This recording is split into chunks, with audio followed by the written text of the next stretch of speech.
Ah yes, the salubrious suburbs of Engadine. The milk of human kindness is still flowing in Engadine. Ah yes, Engadine. A very desirable population of about 80,000 people, 1 hour south of Sydney. Many families are here, as well as retirees that have probably been here for decades and wouldn't live anywhere else. Well, I had an interesting experience just the other day when I went out to do some shopping and pick up some lunch for my wife and myself. I was trying to park in the car park of Woolworths, and the Woolworths shopping complex was actually being renovated, and the parking in that area is difficult at the best of times, but it's even more difficult because of the barriers that have been in place, obviously for protection of the building site. And as I was backing into this spot, which I've done many times before, I checked my mirrors, everything looked fine, and suddenly I heard this big crunch. Oh my gosh, I'd hit the car beside me.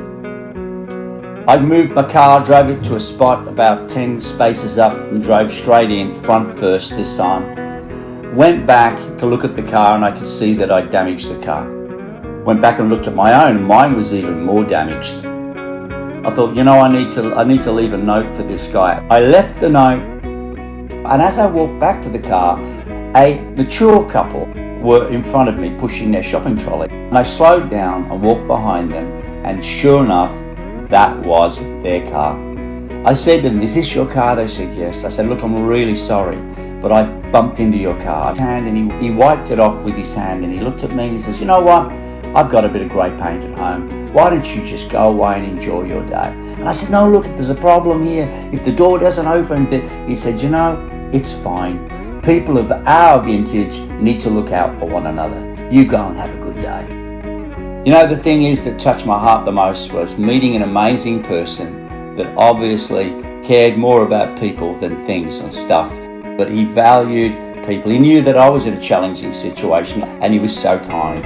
I looked at my car and I thought, I'm going to have to get this fixed in a panel beater, and figures over $1,000 are flicking around in my head. And I thought, oh, well, what will be, will be. At least I've only got my car to claim insurance for. A few days later, and the thought came to me, why don't you go downstairs and see if you can push it out?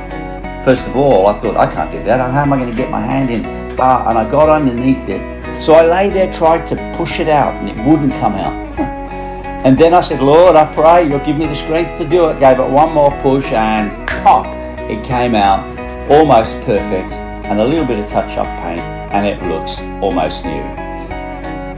The milk of human kindness is still active in Engadine, and I thank God for it.